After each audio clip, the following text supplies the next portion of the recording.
The Andy Pollin Show. We got to go after this with everything we got, thinking they're going to come with everything they got. I'll start off by saying I'm bored, I'm broke, and I'm back. The Andy Pollin Show on ESPN 630 starts right now. So how did baseball season get here so quickly? Well, pretty simple. They finished the season now in November, and they started in March. You know, used to be starting in April, wrapped up in October, but everything is moving together, moving closer and closer together. The same thing with the NFL, not as much with the NBA and the NHL.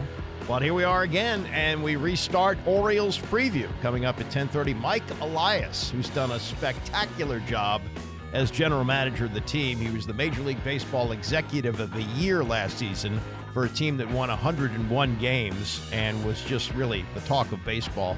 And he's going to kick things off for us again this year. They were great last season. They gave us players and managers and coaches, and it was really, really fun every Wednesday to yak about the Orioles with somebody different from the organization. And we'll start just like we started last year with Mike Elias, who'll be with us at 10:30 this morning. Josh Harris, owner of the Commanders, talked yesterday at the owners' meetings. We'll get some of his comments in the 10 o'clock hour. I think the one big takeaway was that wherever the stadium is going to be built, it doesn't necessarily mean that the training complex is going to be there. Now, they've been in Virginia since 1971. It's possible that they build in D.C. and they stay in Virginia. It's possible they stay in Maryland with the stadium and the facility stays in Ashburn, though they're going to upgrade. And Harris was very clear about that yesterday. He took very seriously the players' grading of the facility, which was an F-. And he said, I'm not an F- guy. That was just after they had taken over. So they didn't really have time to get things shored up, but they're going to spend some money and get that right. And they're spending $75 million to fix up FedEx Field for however long they're going to be there. And I'm betting it's going to be at least 5 years, because once you break ground for a new stadium, it's 3 years. They threw up Jack Kent Cooke Stadium, which was then FedEx and I guess now Commanders Field, in 18 months, and it showed. You know, there were a lot of corners cut, and all these years later, it's a disaster. It's an absolute mess, and they're going to clean that up. So we'll get to those comments as well. Ian Eagle was on yesterday on the Dan Patrick Show. I've known Ian since he was an intern at WFAN when he was still at college at Syracuse, and now he's got a son who's doing great things in the business as well, and he's replacing Jim Nantz as voice of the Final Four, and I just think he does a great job with everything he does. He does college basketball, he does NBA games for the Brooklyn Nets, and he does NFL football. He's great at whatever he does, and I'm really looking forward to watching him do the Final Four.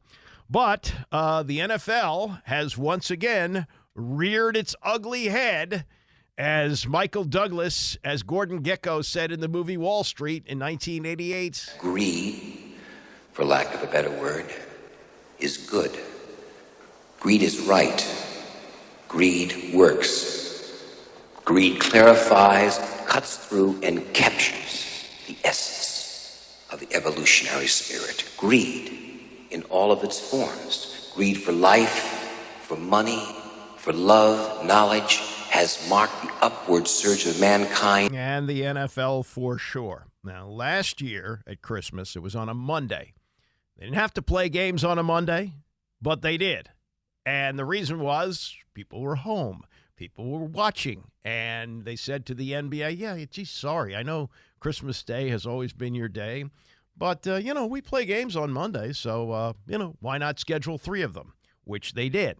Now, they were asked in December by the Wall Street Journal, well, what happens if Christmas falls on a Tuesday or a Wednesday, like it does this year because of the leap year? And the NFL said, no, we wouldn't do that. And then they looked at the numbers, and they said, wait a minute. These Christmas Day games drew 27 million people on average, and the NBA was down 23%. Yeah, I'm sorry, NBA, but, we looked at the numbers, and we said we should have this day too. So they said, what are we doing? Why are we handicapping ourselves? Why are we shooting ourselves in the foot? Oh, we're going to take Wednesday too. And the way they justify it, and this is great, they go, well, we play Thursday games, and that's 4 days after the Sunday games. So what we're going to do is we're going to take the 4 teams that will play in the doubleheader on Christmas Day on a Wednesday, and we will schedule them for the previous Saturday so that it will be, just sort of like the same thing. Now, they'll have, I assume, a short week going into that Saturday, right? You wouldn't play the Saturday before. So you got a short week anyway, playing on Saturday. Then you got another short week coming up when you play on Thursday. But it's all in the name of big, big money, and they continue to get it, and they get it in ways that are not even tied to free TV. The latest is that they're going to have not only playoff games, and I say that plurally because they had only one on Peacock this last year, but both Peacock and Amazon are going to televise a playoff game this year. And then the opening night, which is actually the second opening night, they used to play a Thursday game, and then nobody would play again until Sunday. Oh, no. We need another night. So the second opening night is going to be Friday, September 6th in São Paulo, Brazil. And we know that the Eagles are going to be playing in that game, that they are going to have that. That's going to be their game. And Washington has opened against Philadelphia a number of times, so it's not out of the realm of possibility that they'll play that game on Peacock. If they do, the game would be shown on NBC here, so you wouldn't have to have Peacock to watch the season opener, if in fact that's what the schedule says, and the schedule doesn't come out until May. So, as Gordon Gekko said, greed is good. They're taking Christmas Day. Who cares if it's on a Wednesday? And Goodell even had the chutzpah to say yesterday, well, during the pandemic, we played a game on Wednesday. Yeah, but that was in a world crisis situation. You couldn't get the game scheduled any other time. And by the way, there was nobody in the stands for those games. I'm sure people watched it on television. But yeah, if it's there and it could be turned into cash, go for it. That is the motto of the NFL. Greed is good. Now, the bigger news that came out of the owners' meeting yesterday were the changes in the kickoff. And it's hard to get your head around all of this, but I'm going to attempt to do this here. We talked about it yesterday as the news was breaking, but here's the gist of it. Kickers will line up at their own 35, so that's where they kick from now. But the other 10 players from the kicking team will line up on the other side of the 50. On the team that they are kicking to's 40-yard line. So that's where they're going to be lining up. The receiving team will have 9 players that line up 5 yards away at their own 35. So the opposing team is on the 40-yard line across midfield, and the receiving team blockers are at the 35, 5 yards back, and then there will be 2 runners or returners stationed in what they call the landing zone from the 20-yard line to the end zone. And that's the sweet spot. That's where they want it to be kicked because that will create returns. And they figure with the blockers and the tacklers lining up 5 yards apart, there's going to be less of these high-speed collisions and fewer concussions. We'll see if it works out that way. But basically what happened last year was the kickoff was made meaningless as kickers were just kicking it out of the end zone and everybody was taking a touchback at the 25. And the NFL reported at least 1,970 touchbacks on 2,698 kickoff plays, a rate of 21.8% during the 2023 season. So, in other words, that there were only 21% of the kicks returned. The hope is with the new rules, any kick inbounds can be returned. Also, they're saying, this will be very safe, and you won't have guys coming at each other at 25 miles an hour. We'll see about that. There's also a change in the onside kick because of the new format. I mean, if your blockers are lining up at the other team's 40-yard line, which is really where you want to recover, they are going to have to now declare an onside kick in the fourth quarter, and they can only do it twice. Rich McKay, head of the competition committee, said if you're trailing and you want to kick a traditional onside kick, you have that right, but it doesn't sound like it's going to have much success. And as far as surprise onside kicks, those are gone, but they only really attempted 2 of them last year. And the success rate, the way they've changed the rules anyway on kickoffs, has resulted in fewer onside kicks anyway. So they'll revisit it after the season. Now, if your head is spinning a little bit on this, Get ready for it to spin a little bit more. This is Albert Breer of SI.com on the Dan Patrick Show, trying to explain yesterday exactly how this is all going to work. If you have what's called the landing zone from the goal line to the 20. If you kick it into the landing zone and it bounces and it's not fielded and it goes into the end zone, it's a touchback that goes to the 20. Okay. If the kicker kicks it into the end zone, the ball comes all the way out to the 35. Okay. If you land short of the landing zone, then and it bounces before it bounces before it gets to the 20, then the ball comes all the way out to the 40. So essentially you're penalizing the kicker for not putting it in that landing zone inside the 20 but short of the goal line. And you're penalizing the return team if the ball lands in the landing zone and then bounces into the end zone. Yeah. I think I covered all of that. It's going to take some getting used to for sure. Are you confused? Yeah, so am I. And I'll bet you this, we'll at least see it in the preseason and probably in the regular season, that returners are going to be confused as to what to do. Because if the ball goes into the end zone, you get it further up than maybe your chances would be of returning it. I mean, there's just so many things that you have to get your head around. And the look of this is going to be so stark to what we've seen on kickoffs, since we started learning about football. Like, I really have, no concept of what it's going to be like to turn on the TV at 1 o'clock, excuse me, on Sunday and see that. It's crazy, wild. So we'll see, as we say in the business, we'll see how it all plays out. Why is my voice giving out? Let me see if I get some water on this. This is J.P. Finley yesterday with Dan Quinn, coach of the Commanders, on what he's going to do at quarterback. Do you want to tell me which quarterback you like? After you tell me which one you like. I like Jake. All right. Well, I'm not going to tell you mine. No, I'm just kidding. Honestly, we're still going through the whole process. Sure. And you know what's cool? This is a really good crew of guys, that we're getting a chance to evaluate at quarterback and then some other spots as well. So we're fortunate that we're going to be in a spot at a number of rounds. There's going to be some really good players for us. But to say where we're at yet, that'd be inaccurate. That's Dan Quinn with J.P. Finley yesterday. It looks like my voice is back. I didn't set that up properly.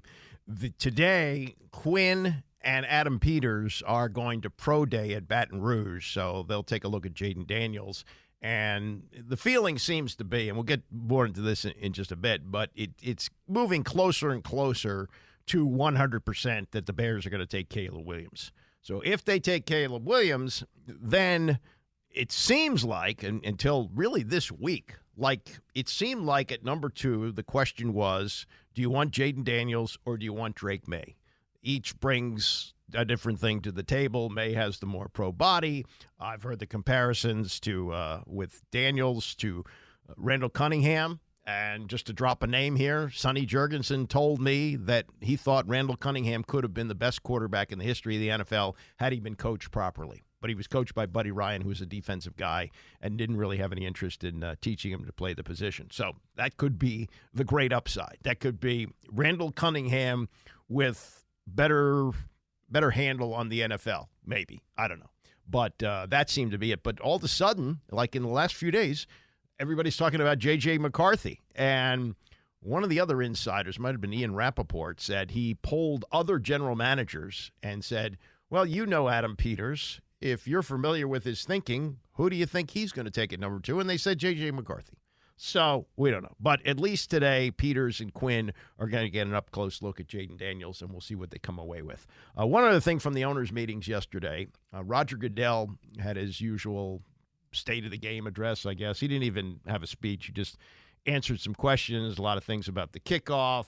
There was a question about the ownership move Tom Brady is trying to become part owner of the Raiders and things like that. And then J.P. Finley, towards the end of it, got in this question. How do you and the league view the growing congressional momentum towards RFK Stadium getting back into the city's hands and maybe getting a new stadium built there? Well, I've talked to the mayor several times going back, I think, 2 years about allowing D.C. to have the ability to have a long-term lease. As you know, I grew up in Washington, D.C. I spent a lot of time at the old RFK Stadium. It's something that I think Josh and the Commanders want to evaluate. I think the city wants to evaluate, and I think the NFL does. So I see it as a very positive development that we can have another alternative that will allow us to get the kind of stadium in our nation's capital that is warranted, in my view. What does it mean? Not much. Did he really answer the question? No, not really. But I think just listening to the answer, you get the feel that the league would like to have it in D.C. They would prefer, it would still be Washington's team, nation's capital team, the whole thing, but would prefer that they don't rebuild on the same site in Landover. Virginia, well, we've seen what happened with Ted and his attempt to build his monstrosity out there. I don't think that's ever going to get done out there. So the question is, can D.C. get it together and make a deal with Josh Harris? And there's some movement towards that with the passage of the bill, which would allow the lease, which is on federal land, the city's lease for the stadium on federal land, to be extended 99 years. And there would be changes in the terms of the lease so that they could build commercial properties around it, like restaurants and hotels and things like that. It's not zoned for it right now. So I wanted to play that because, not necessarily because he answers the question. Oh, yeah, we're 100% on board, and it looks like full steam ahead for the District of Columbia. No, it was just more like listen to what he said and the tone of it, and it seems like the league would like to have it in D.C., and certainly they would because, they have influence with Congress and, just having the old-time feel of Jack Kent Cooke's box being filled with politicians, that's good for the league.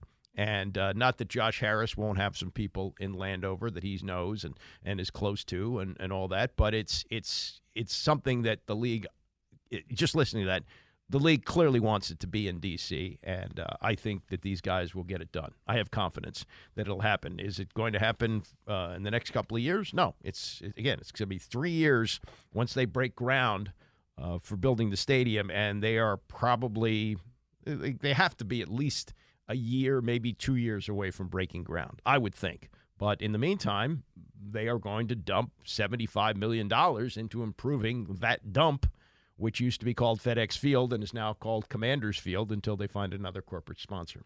Coming up, Ryan Poles pushes back on what RG3 says about the Bears drafting Caleb Williams.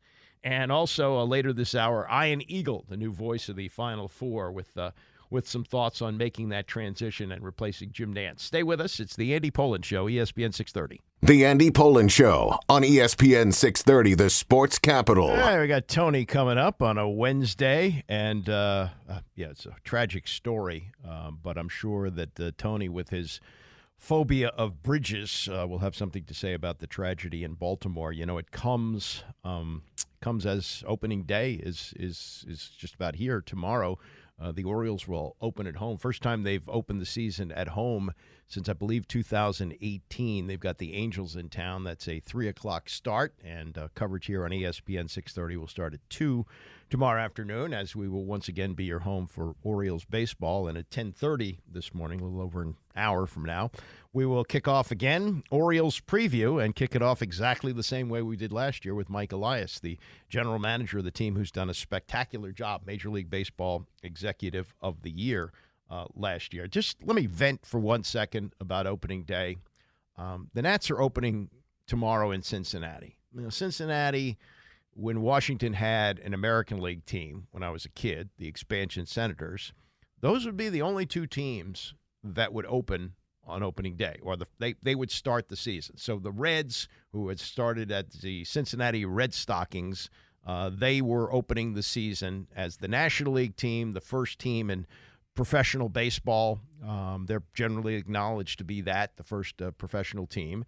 And then the nation's capital, we would have a game too. So on day 2, there would only be 2 games in the books, one from the National League, one from the American League. Well, obviously, a lot has changed, and everybody opens up, and it doesn't open in mid-April when it makes more sense, when it's warmer. No, they now open in late March. They don't even wait till the last day of March. They do it on the 28th.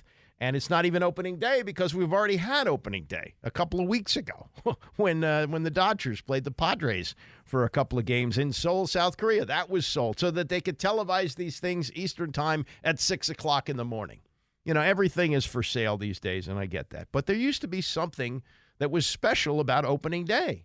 And I remember my dad picking me up from school early so we could go out and watch the Senators play. I think it was the Minnesota Twins, and freeze our tuchuses off. But it was, it was opening day. We were there. My brother-in-law took my son and my nephew to opening day in Baltimore one year when it snowed. That's maybe a little early to start the season, and maybe that's not the best baseball memory. But it was opening day. It meant something. Opening day is pretty much meaningless now. It's been swallowed up by NFL news. It comes right on the heels of the owners' meetings, and everybody's talking about the draft. That's all anybody wants to talk about. Not that that's a bad thing. I do it myself. I love Mel Kiper, all that. That's fine. But what used to be special, what used to be sort of the start of spring, is now gone. It's just, been sold off in pieces, and we have the Nationals opening at Cincinnati tomorrow, which I don't think makes sense. I think Washington ought to have opening day every year. And I don't know if Baltimore should be cheated out of that. Should the Orioles open? Maybe they should open a day later. How about if you have, because what they usually do, and they're doing it again this year with the Nationals, they have a game scheduled for tomorrow. Just in case there's a rain out, they can have it on Friday. And then they have game 2 of the series on Saturday. They open up next Monday, at home. That's their home openers next Monday, but they open on the road. Why couldn't you have that for here? Why couldn't the Orioles open on Friday and the Nationals open on Thursday? It's just, I know, things aren't the same. Get over it. It's different. The NFL is going to put games on Christmas Day, even though it's a Wednesday. They sell playoff games to Peacock and Amazon. I get all that. It just, the more you lose traditions, the less and less that people pass on their passion generation to generation. And that's just the way, I see it. I hopefully have passed it on to my kids, and whether they pass it on to their kids in this mishmash of the way things are done, who knows? But it is what it is. Robert Griffin III.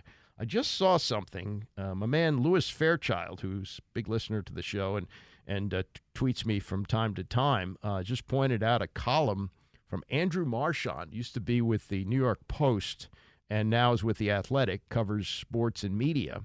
And his lead is ESPN Monday Night Football pregame shakeup in the works as Robert Griffin III's spot is in jeopardy as Jason Kelsey's pursuit amps up with NBC, CBS, and Amazon, The Athletic has learned.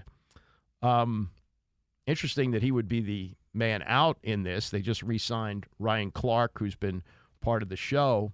But maybe they're getting tired of the RG3 act, as he is seizing every opportunity to bring attention to himself.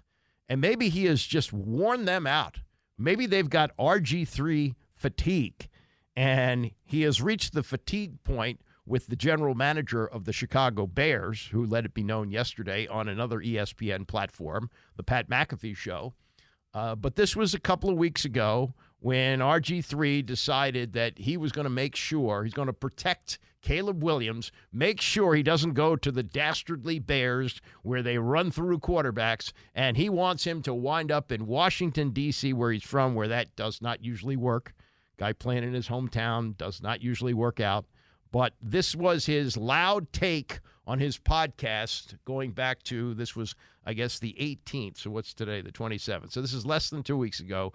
RG3 with what should happen with Caleb Williams if he winds up as the number 1 pick of the Bears. Caleb Williams should pull a Eli Manning and demand that the Chicago Bears do not draft him number 1 overall. After everything that's happened with Justin Fields, can Caleb Williams really look at that and say, you know what? This is the organization that has my best interests at heart, and they're going to help develop me into the player that I want to become. Caleb Williams is on record saying that he wants to be legendary. He wants to rewrite history, and he wants to be the best that he can possibly be and win the most games he can possibly win. After the Bears took Justin Fields, the 11th pick in the draft, and turned him into a 6th round pick in the 2025 draft by trading him to the Pittsburgh Steelers, can Caleb Williams really look at that and say, you know what? Yeah, this organization is going to help get me where I want to go. I don't think it's saying that. Eli Manning had power in that 2004 draft. And he let the Chargers know, don't draft me. I don't believe in the direction that your organization is going, and I don't want to play there. He refused to play for them, even threatened to sit out an entire season if they drafted him. And they still drafted him. And the look on his face when he's holding up the jersey said everything. So what happened? The Chargers traded him to the New York Giants for Phillip Rivers, also a 2004 third-round pick, and then the first and fifth round picks in the 2005 NFL draft. What did Eli end up doing? He won 2 Super Bowls for the New York Giants. Had a great career. So,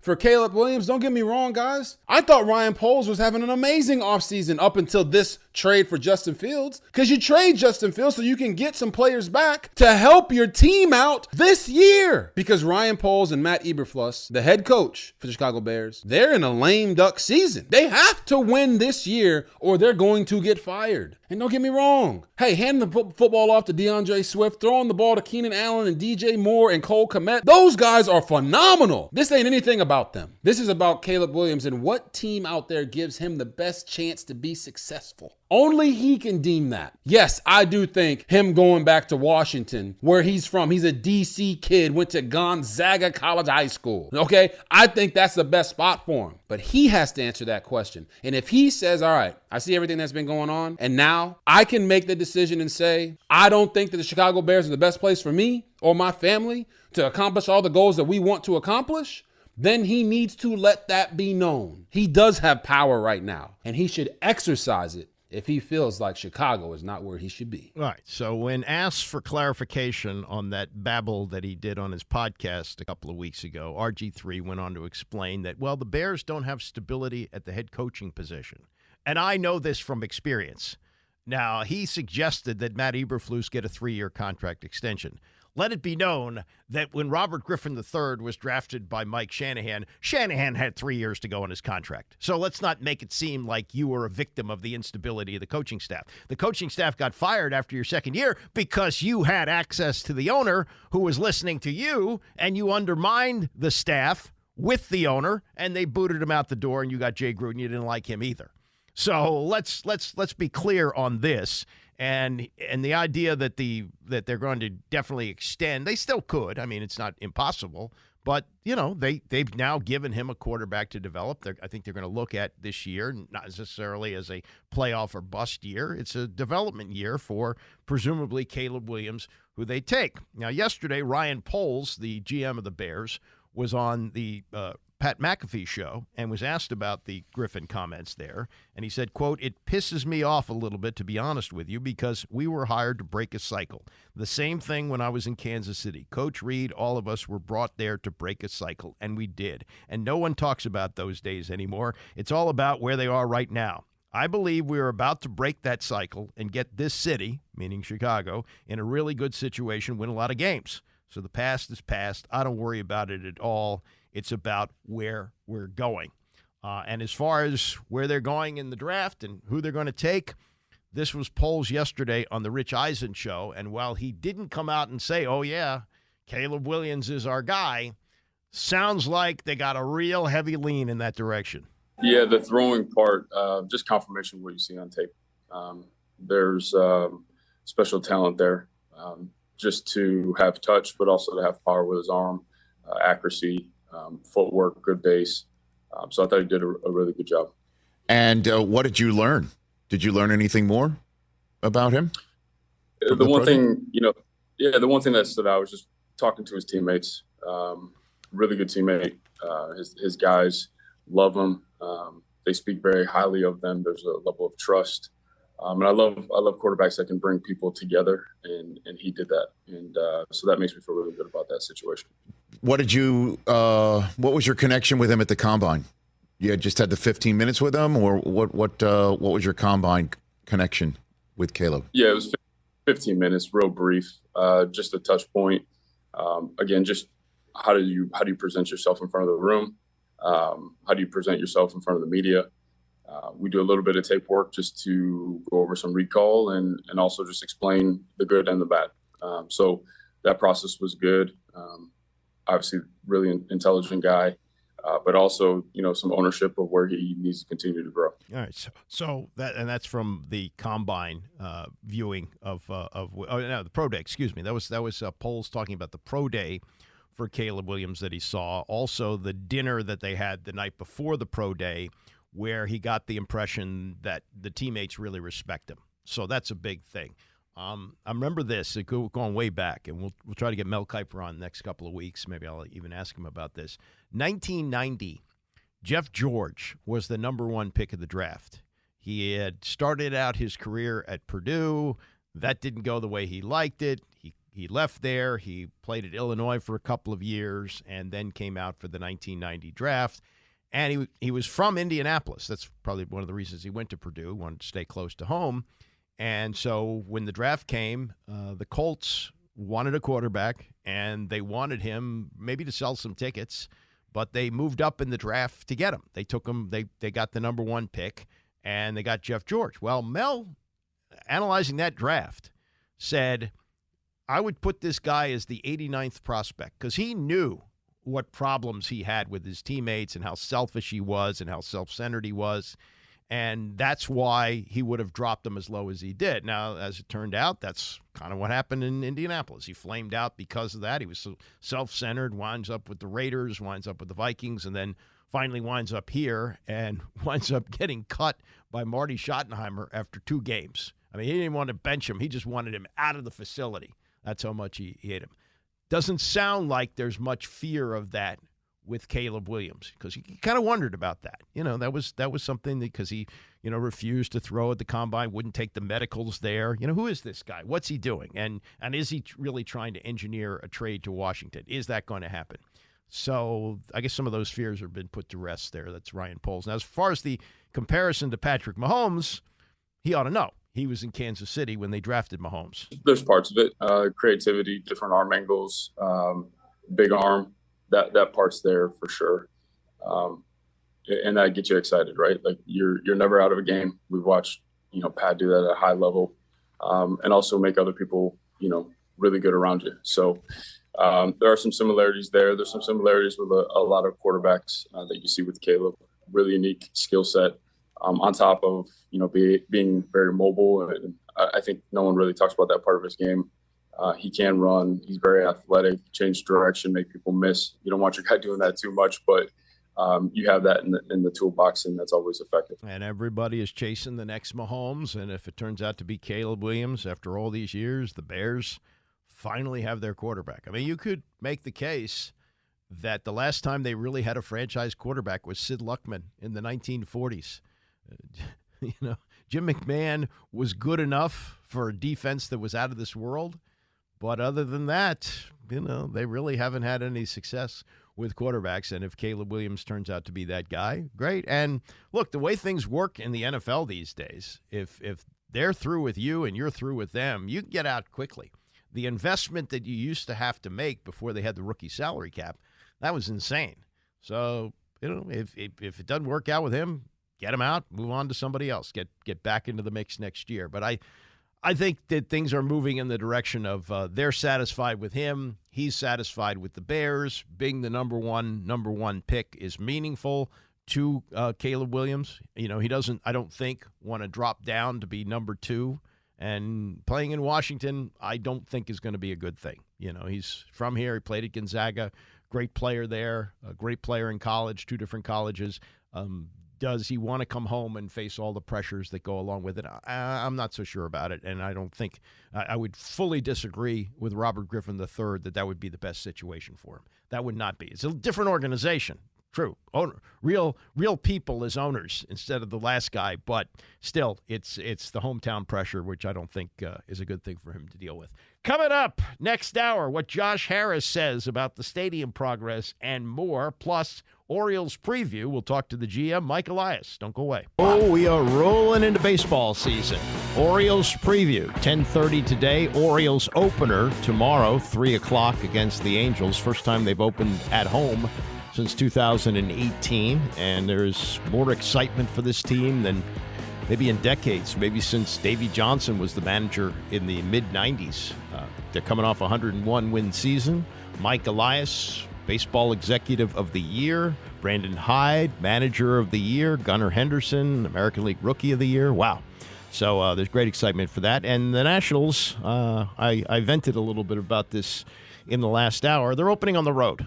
Washington should open the season. They should be an opening day team. And they're going to open in Cincinnati and they'll play their home opener on Monday. Is what it is. We've already had opening day in Major League Baseball with the Dodgers playing the Padres, and the overriding story was Shohei Ohtani and his gambling translator who's been fired, who changed his story after telling it to ESPN, and there's a lot of unanswered questions, which we'll get into a little bit before we get to Mike Elias here. But let's get back to the Washington football team, the Commanders. That's the name they have right now, though you'll rarely hear Josh Harris say it. They're not going back to Redskins, but I believe that there will be a name change, maybe not this year, but next year. And as I've said, what makes the most sense to me is that they stay with Washington football team, and they're just going to be different in the way that the Browns are different. They don't have a logo on their helmet. The Steelers have it on only one side of the helmet. They'll be unique. They'll be the Washington football team, and anybody who wants to think of them in terms of their old name, you won't be able to say it, but you think it. And as Tony crystallized this, I think, very well a while ago, I guess it was even before they went to the name change Commanders, he said, the fan base, the older fan base, will not like any name that they come up with. So, just have something that is different and says where the team is from, and I think people will be okay with that. But we'll see what happens on that. Immediate concerns. The mess that they inherited, not the roster so much, although that wasn't great either, as you've seen Adam Peters take a Bowie knife to it and bring in all these new players, but the facilities, which suck. And Josh Harris has been very open about that, spoke to reporters yesterday at the owners' meetings, and about the grades that the players gave out, giving the facilities in Ashburn an F-. Yeah, I'm not an F- guy, so I didn't even know you could get an F-. Obviously we've jumped all over that. I mean, first of all, that report was based on interviews that occurred, right around the ownership change. So, but having said that, it's clearly something that we're focused on. And in fact, Adam and Dan had to leave the NFL meetings briefly to go have a discussion with architects we're trying to make a lot of changes there quickly, and obviously it starts with the NFL player community is a small community, the NFL coaching community is a small community. You want to be a place that everyone says that's a great place to be, and therefore we need to upgrade that facility, and we are upgrading that facility, and there's only so much you can do prior. Obviously we have to look at, okay, how much can we do? It's a lot like the situation we were in when we took over in last July. There's only so much you can do by the start of the season. There's only so much we can do by the start of training camp, and we're going to do that. And it's going to be about the player experience, the player lounge, refinishing, a bunch of things. But we have a lot more planned in terms of looking at the playing service itself, looking at the locker room, looking at the bathroom facility. So everything we can do right now to make our players feel great about coming to work, feel comfortable, feel well taken care of, we're going to do. Yeah, we've heard from players over the years, and they weren't necessarily coming from the big football powers like Alabama and Auburn and Georgia and places like that. They were sometimes from smaller schools, and they looked at those facilities and go, "Are you kidding me? That's the weight room? Really?" So they've got to change a lot of things there. And if you've been out there recently, you know that they still have that old artificial turf field down there. I mean, nobody plays in the league on that anymore. That was put in when the place was built in 1992, 32 years ago. It's still there. It's an antiquated facility. And as he said, there's only so much they can do, even this year, before they would open up training camp, because the draft is going to be in a month. And then, a couple of weeks after that, they're going to have the mini camp. I guess the OTAs are going to start next month as well. So there's not a lot of things that they can do while the players are using the facility. It's a difficult situation. As for the stadium and what's going to happen there, Roger Goodell asked about it yesterday. Says he's encouraged by the progress. He seems to indicate that the league is really desirous of a deal being made with the District of Columbia on the RFK site. Harris is not going to say, yeah, that's what we want. He's in a negotiating position, and I guess he's still thinking they can use Virginia, though, with what happened with Ted. I don't think there's any chance they wind up trying to make a deal with Virginia. So it does seem to come down to whether they stay where they are in Maryland. That's the site it would be if they are in Maryland, or can they get things done with the district? This was Harris on that. Obviously, you saw the $86 million announcement of what we're doing with with FedEx Field. But now we're also focused on our new home, and so in that regard, we're in pretty deep. We're doing site plans across 3 jurisdictions. We're in deep discussion with Maryland, but at the same time, we're continuing to pursue, the possibility of having a site at RFK, and that process is a political process. So the first thing that has to happen is D.C. has to have the rights to the RFK land. And the House agreed to that in a bipartisan vote, but now we need the Senate to act and the President to sign that bill, and then we can really start to have discussions with D.C. And so that's what we've made some progress there, obviously, but we need to make more. What does deep discussions look like with Maryland? Yeah, I mean, I think that each jurisdiction wants us there, right? So ultimately, it's about kind of establishing really how we might have a dialogue, and that starts with us having kind of a view on what we would do, and sort of looking at an overall master plan, an overall site plan, and so that's where we are right now. With regards to, I don't know, I'm sure you're paying attention to the Wizards and Capitals arena discussion. How much has that been factored into as you're thinking about it? Because obviously, depending on where that lands, could impact possibly what happens with your stadium. Of course, I mean, obviously we're super focused on that. But Ted, and Monument Sports is doing what they think is the right thing for their franchise. We're certainly watching it and looking at it and learning from it, and. But there's not a lot we can do to affect that process, so we're a little bit removed from it. But clearly, what happens there could have implications, so we're following it, and we wish them well. Yeah. Probably he wishes that they don't wind up staying in the district, because if they leave, if they go to Virginia, and I don't think there's any chance that the Commanders are going to wind up in Virginia, if Ted is able to pull this off, and it's still possible that they revisit this next year, even though he got dunked on by an 80-year-old woman in the Senate in Virginia, that it's still possible this happens next year. And then D.C. is desperate to have the football team. They got to make a deal with them. He's not going to say that, but that's in his best interest if Ted does pull up stakes and move to Virginia. I hope that doesn't happen. I hope all 4 teams would be in D.C. At least we know the Nats aren't going anywhere. So it'd be great to have both the Commanders and the Caps and the Wizards all staying in D.C.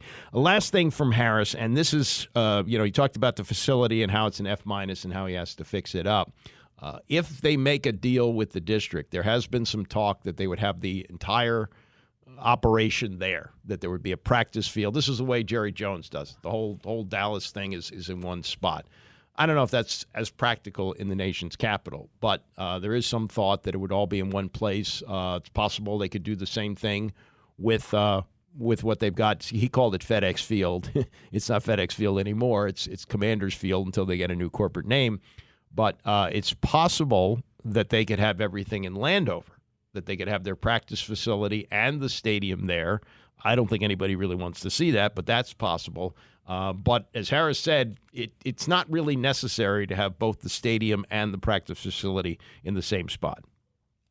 A lot of that is going to depend on, what happens with the stadium to a certain extent. So I think like right now, that's the way that we're thinking about it, is overall plan. You have 3, obviously the DMV is an overall area, right? And you kind of want to look at it pretty holistically. Yeah, I mean, I don't think we've really thought about it. I don't think the, the 2 necessarily have to be in the same place. I mean, I think it works it works fine.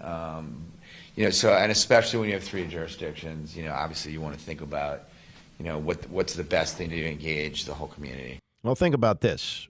The original Redskin Park, people don't remember that one, but the first one was built closer to Dulles Airport by George Allen in 1971. They were among the first teams in the league to have their own practice facility. And they have been in Virginia since that time, 53 years. And they have played in D.C. for a large part of that till 1996, and they played in Maryland since 1997, and they've stayed in Virginia the whole time. So I think it's possible that they still stay there. The other thing is you're going to have this great turnover, and rosters turnover all the time, so it's not as big a deal. But there was a time when there was only one player, and he may have been the last player to live in D.C., and that was George Stark, who played his last season in 1985. Most of the players live in Virginia. If you moved everything to Maryland, you could not expect people. I mean, that would be a nightmare for a player who had to be in an 8:30 meeting in Landover if he lives out near Ashburn. Good luck with that. So the reality is it could be a slow turnover that, they say this will be open in 3 years. You have a chance to move your families, et cetera, or, just the way the rosters turn over, it may not be that big of a deal. But and at least for now, they're going to fix up both. FedEx is going to be fixed up, and I think for the next 5 years, that's the way it's going to stay. What used to be FedEx Commanders Field will be fixed up and at least inhabitable for the football team, and they will continue to practice in Virginia. All right, let's shift over to Shohei Ohtani, as we found out that, as he said in his news conference, didn't take any questions, but in his prepared statement, he has blamed everything on the interpreter. The interpreter stole all this money under his nose, and he just found out about it when they were playing in Korea to open up the season. And he has never bet on any sport, never bet with an illegal bookie, et cetera, et cetera. Tony and Mike took a look at this yesterday on PTI. Ohtani accused his former friend and interpreter, Ipe Mizuhara, of stealing his money in the amount of $4.5 million to cover Mizuhara's own gambling debts with an illegal bookmaker. Wilbon, what questions do you still have? Tony, as I told you yesterday, I'm really reticent on this story, intentionally so, because I don't know Shohei Ohtani. I mean, there are a lot of athletes who've lost a lot of money in their lives, and I don't know whether it was necessarily betting, but I know some of them, and I don't know what the questions are in their lives, and I've followed all their lives, some of them since high school. I don't know Ohtani, nothing about him really, other than he's a great baseball player in a way that hardly nobody's ever been. So I hear the categorical denials, and I'm like, okay, how am I supposed to question that? What is it that I'm supposed to doubt? What is it that I'm supposed to be cynical about? I don't have those because I don't have any sense of Ohtani and what he is. Tony, some things strike me here, and a couple are people will say, well, wait a minute. How do people close to athletes of this magnitude, how do they get access to their money? And you and I both know people who have had the magnitude of Ohtani, maybe not this much money, but people had access, and in real time, years and decades ago, you and I would go, oh my God, how did this happen? How did they get access? They do get access, because athletes have to trust people they figure are more sophisticated and savvy than they are, and they're often insecure, and they are young, and they are not sophisticated, and they turn these things over to people, whether it's friend or advisor or whatever. And so, Tony, knowing that as a backdrop in general, I don't know what to think about Ohtani. I still don't, and I don't know that I will if he holds 10 more press conferences in 10 days. Yeah, so I have this one question. Is Ohtani telling the truth? I want to believe that he's telling the truth. I want to believe that he is the victim of a sting here. I want to believe that. But I wanted to believe that Alex Rodriguez did not take PEDs when he said to the whole country, I never had these things. And I wanted to believe that Ryan Braun did not take PEDs, right? And I wanted to believe that Nick Saban, when he told me to my face categorically, he was not leaving the Miami Dolphins for Alabama. But in each one of those cases, I found out that that was not to be the case. Maybe this time it is the case. Maybe Ohtani is telling the complete truth. I agree with you that it hinges on access to bank accounts. And you would automatically say, well, it's crazy. But I think it's credible, as you think it's credible, that Ohtani had this one trusted friend and interpreter who was basically with him 24 hours a day. And so he gave him this because he was the gatekeeper. So I do find that credible. And that's why I sort of, and this gave This gave Ipe, this gave him opportunity and motive because he owed $4.5 million. Right, So, right. you know, I'm not certain at this point. And I'll go back to something I've said on this show many times, that all of these sports leagues and this network have gotten into partnerships with gambling concerns. We're going there. And it grazed the line between what's right and what's wrong to me. Yeah, and to a lot of us. Now, the one thing that they did not talk about here, which I found to be, absolutely eye-opening. If you're into gambling, you probably know this, but when you first hear that the interpreter blew $4.5 million gambling, your mind might go to, well, maybe he made 9 $500,000 bets and lost on all of them. Oh, no. That's not the way it works. You can't put down $500,000 just like that. So yesterday, Dan Patrick had on David Purnham, who also works, Purdom is his name. He works for ESPN, and he's a gambling expert. And he was talking about this story. And wait till you hear the number that you have to gamble in order to get to $4.5 million in losses. I'm certainly interested in how he was able to rack up as many losses as we can. The debt we understood was $4.5 million in gambling losses. You have to be wagering probably close to 80 million, 100 million during that time to suffer those kind of losses. Because you don't lose every bet, right? I mean, it's impossible to lose every bet. It's impossible to win every bet. So you win some, you lose some. To get that down that much, you're betting significantly amount and a lot of volume. So I would just want more details on exactly his betting habits. So I'm not a bettor, so I don't really think in this direction. But what he's telling you there is in order to lose that kind of money, you also have to win some because it's impossible to lose every bet. You just can't be done. So he's telling you over this period of time that there could be as much as $100 million coming and going. And nobody flags this until, and again, they stumbled onto this because the feds were investigating the bookie. They were investigating illegal gambling in California, and they found the name Ohtani, and they went, whoa, wait a minute here. And so there's all this activity, and the financial advisors for Ohtani don't recognize that there's all this money going in and out. Oh, man, that's stunning. That's stunning. Another story that Patrick leaned on the expertise of David Purdom is what's going on, this Toronto Raptors story. Jonte Porter, who is the brother of Michael Porter Jr., star with the world champion Denver Nuggets, but the brother is what they call a two-way player, plays some in the G League and some with the Raptors, probably making well under $1 million a year, and they now are investigating him because of prop bets that were made. And they went the under on both. And in both games that they're looking at, one of them he left with the flu. I mean, how many guys start a game and say, oh, yeah, I got the flu? He left after like 3 minutes. And the other was because, like he said, an eye injury. Okay, the eye was bothering him.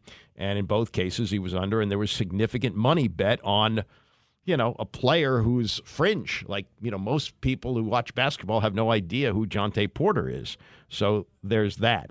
And this was Purdom yesterday with Patrick on how this story has unfolded and what the reaction has been so far from the NBA. Brian Windhorst, one of my colleagues, and Woj got in there, and they tried to get with them. It was pretty quiet from the league for quite a while, which was a little bit unusual for those two high-profile reporters. Eventually, they get back to us and just said that they're looking into it. What's the most you can bet on a prop bet like this? Great question, because it varies from book to book and from customer to customer. But typically, if you or I are to sign up and try to bet a prop, maybe we get $1,000 down, maybe $2,000. To get much more than that, you're going to have to be a VIP customer with special privileges. And that's what really stood out about this one, because customers came in at one sportsbook trying to bet $10,000 and $20,000 on the unders on Jonte Porter prop bets. And do we know, like Jonte Porter's connection to this? Is he betting on himself? Did he tell friends, "Hey, I'm going to take myself out of the game, load up on this"? How do you think this plays out? definitely plausible scenarios. We do not have any information to verify any of that at this time. Yeah, that's the curious part of this is you never think that you're being noticed. And, there's so much money that's being gambled here. Who's going to notice prop bets on Jonte Porter? And the problem is we are going to notice because it is Jonte Porter. 100%. Calvin Ridley probably thought nobody's going to care about this. Everybody's gambling. What's the NBA's rules on gambling? So players, league personnel are allowed to wager on other sports, just not the NBA. They need to do it with a regulated operator and can't be using an offshore sports book or an unlicensed regulator, and just can't be anywhere close to betting on any kind of NBA event.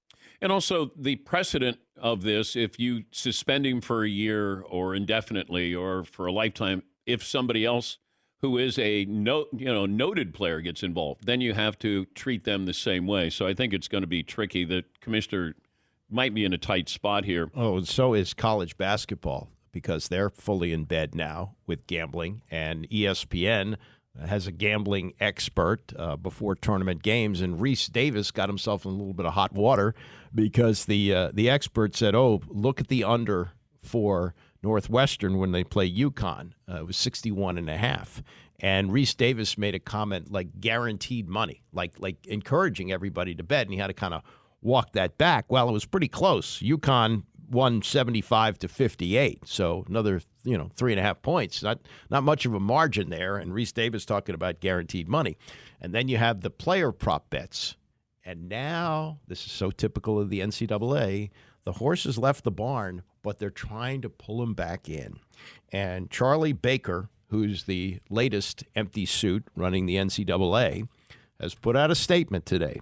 Sports betting issues are on the rise across the country, with prop bets continuing to threaten the integrity of competition and leading to, I love this, student athletes and professional athletes getting harassed. The NCAA has been working with states to deal with these threats, and many are responding by banning college prop bets. This week, we will be contacting officials across the country in states that still allow these bets and ask them to join Ohio, Vermont, and Maryland, and many others, and remove college prop bets from all betting markets. The NCAA is drawing the line, drawing the line on sports betting to protect student athletes and protect the integrity of the game.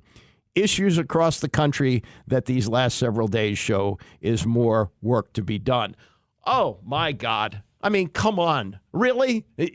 Now you're going to do this with you're right smack in the middle of the NCAA tournament? You got the two biggest weekends of it coming up, and you're going to say, yeah, we have to protect the integrity of the game by taking away prop bets on student athletes.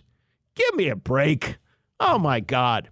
So, and as Wilbon and Tony said, this is what happens when you make these deals. Why was gambling banned for so long in sports? Any hint of it set off fire alarms. Why? Because of this. Because of this. And they said, well, no, it's regulated by states now. They tax the money. They're more liable to come up with red flags, as they did in this case with the Toronto player. But still, You're gonna have situations like this all the time, and you now that athletes are getting money anyway in college basketball, you can hide it in different ways, and I think they're more suspect to being taken by gamblers anyway. And in some of these games, which are going to be like completely lopsided, like these 16-1 matchups. Yes, I know a 16 has beaten a 1 twice. But it's going to be easy to entice these guys. It's just betting on over and under. Do you think all the states are going to follow on this? And I think what's going to happen is you're going to have more illegal prop bets on this. The integrity of the game. Please. That sailed so long ago. Mike Elias will join us next with the first edition of 2024 of Orioles Preview. Stay tuned for that next.